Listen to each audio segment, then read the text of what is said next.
เมยสุงค่ะเมื่อได้เป็นวันที่29เดือนธันวาคมที่8ปี2026ในตอนแรกข่าวใส่หมอหอมมีข่าว2ตอนเดี๋ยวมาเปิ้นเผาค่ะออนตั้งเปิ้นได้ก็เฮาค่ะมาถ่อมด้วยข่าวง้าวฟิงฟ้าราศีค่ะตั้งฝ่ายภูมิพลพรข่าวปันฟ้างว่าฝนเตจางตกหนักตกหนำละลายปื้นตีเนี่ยค่ะมื้อวันที่28เดือนธันวาคมที่8ปี2026ใน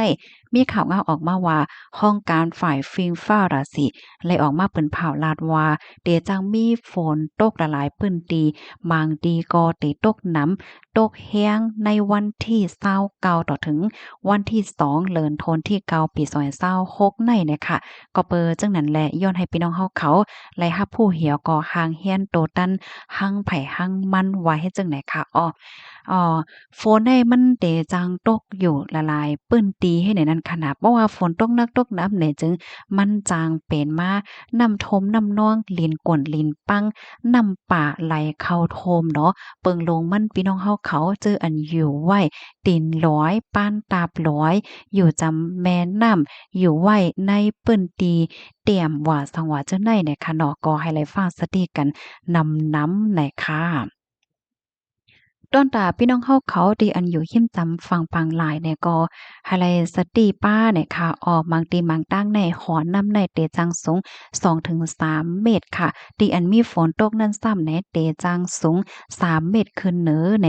กำนั้นแลย้อนให้พี่น้องเฮาเขาจื้ออันเหตุการณ์ตับงานล้านน้ำอยู่จำฝั่งปังหลายไหลเจอไหนๆก็ให้ไลสติกันนำๆหน่อยค่ะเพราะว่าเป็นไรได้ก็พ่องข้าวคิวดีฝนได้ตกแห้งใน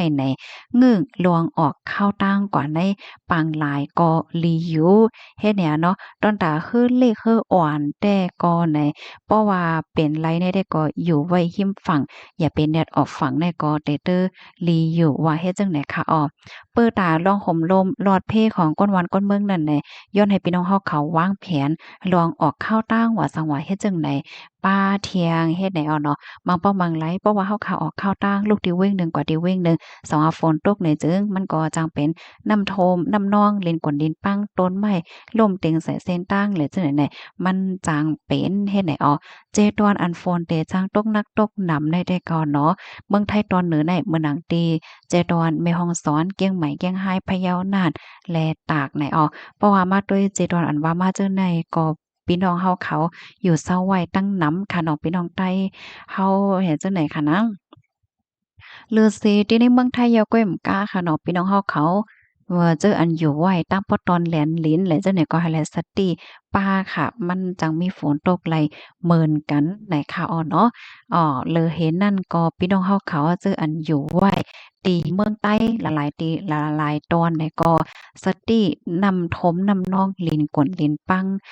ป้าก็ลีเหมือนกันแหละค่ะข้าวคิวในมันมีตื้อตางฝนเด จางตกอยู่หลายตีเหยาเฮ็ดจั่งใดคะเนาะ ที่ในเมืองเฮาเนี่ยก็เหมือนจังหนังตีตึ้งมะโก้ยเนาะเจเมืองย่างเหลียงว่าเจเมืองช่างว่าจังไหนฝนในแต่จังตกเคียงไหนมันหนังตีเติ้งเว้งเหลือมันตันเลเติ้งแจแกงเมืองใต้เจ้าไหนเนี่ยก็ฝนจางตกค่ะเข้าคิวในเนาะกำนั้นแลก็ย้อนให้ฟังอยู่ฟังกินน้ำทมน้ำนองเล่นกลเล่นปังกันหังไผหังมันเสกำไหนค่ะ ดีอันพี่น้องเฮาเขาอยู่ค่ะรู้จ่องมีฝนค่ะในคาวคิวไหนๆนะอ่าพอเฮามาโดยเพศสภาวะมื้อเหลียวเนี่ยก็ลิโกลิฟังไว้หนังเก่าเนาะอันอยู่หิ้มร้อยจังเนี่ยไฮไลท์สตีนำๆเนาะหมายถึงป้านตับร้อยอยู่ในแกร้อยอยู่หิ้มนำฮองเฮ็ดจังเนี่ยนะค่ะกำในข้อมูลตอนในคาลิปีมาที่ห้องการข่าวสดต่างไว้ค่ะกำในเฮามาถ่อมด้วยข่าวเงาแทงตอนหนึ่งนะข่าวโหใน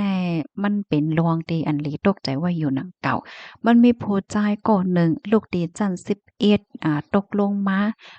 ลึกๆซ้ำมาติงใส่นางยิ่งสาวคนหนึ่งอายุเลย23ปีนางยิ่งนั้นลูกเซ็งสาจ้อยกลใจสำรวจเฮ็ดให้ว่าไหนนะมื้อวันที่28เดือนธันวาคมที่8ปี2026ในมีข่าวงาออกมาว่าเจ้าหน้าที่ปลีกดีเจดอนไอจี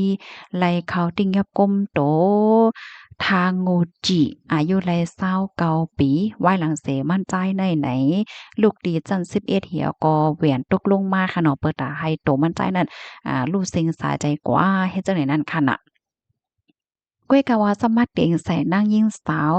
ชื่อห้องว่าโทโมกิอายุไล23ปีที่อันตึกไปว่าอยู่ตั้งแต่นั้นถึงที่ลู่เซ็งสายจ้อยร้องได้เป็นกว่าเมื่อวันที่19ตีป่นมานั่นเฮ็ดจังไหนออกนางหญิงสาวนั่นมันนางในรุ่นเซ็งกว่าค่ะนะก้อยกะว่าฝ่ายผู้ชายซ้ำลวดอาซักสายจ้อยเฮ็ดจังไหนออกไล่ตองไล่ถามสิได้ก็เลยฮู้ว่าฝ่ายผู้ชายนั่นไล่รับรองตั้งเจ็บแฮงอยู่ปยกไล่เขายดยาโตเพราะว่ามันใจเคียนยาวในเปิ้นก็ต้องก็ถามมันค่ะดอกยาวก็ตีก็เอาตั้งพิษมันนั่นค่ะน่ะแหน่เมื่อวันที่27ในเดือนเปิ้นก็ต้องก็ถามมันว่าสองว่าจังได๋ให้ไหนน้องบรรจัยในแต่ก็อย่าเอาตั้งพิษกว่าว่าลอยลวงไว้เมาหมางถึงตีเฮ็ดให้เปิ้นบ่รู้สึกสาใจกว่าเฮ็ดจังได๋อ้อตั้งฝ่ายผู้มีบุญพรเขานี่ก็ได้ต้องได้ถามผู้จ่ายก็ได้กว่าเที่ยงเนาะว่าย้อนก็เบอร์สังแลเฮ็ดว่าสังว่าจังได๋เนี่ยอ้อข้อมูลตอนในคาลิปมาที่ห้องการข่าว Tokyo Reporter ต่างไว้เนี่ยค่ะข่าวโหนได้นะมีก้นปั่นทหารถึงดั้งดำตั้งหลายอะ เมืองโป้นแน่มังปองมังไหลในกอในนั่นน่ะเนาะโก้นตีอันใครอยู่ยาวซ้ำไรอยู่ก้นก็อันเปิ้นตึกใครอยู่ซ้ำไรรู้เสียงกว่าเฮ็ดจังเนี่ยพี่น้องเขาวนด้วยค่ะเหรอผู้จ่ายก็ในมันอยู่ดีสูงเหี่ยวก็เวียนตกเปิดตาเฮ็ดดีโตมันจ่ายขึ้นน่ะก้อยน่ะโตมันจ่ายซ้ำเป็นหังลึกๆห่ำเปียวห่ำเหินแลเปมาเลสั่งตั้งต่อห่ำเหินแลมาตกพาดไหเนอผู้หญิงนั่นก็บ่ฮู้เนาะอันนี้ก็เป็นลองติลิอามเลยเนาะ ผู้หญิงคนนั้นทำสิ่งสะใจกว่าเนี่ยค่ะว่าได้นะอ่าบางก็เปิ้นก็ว่า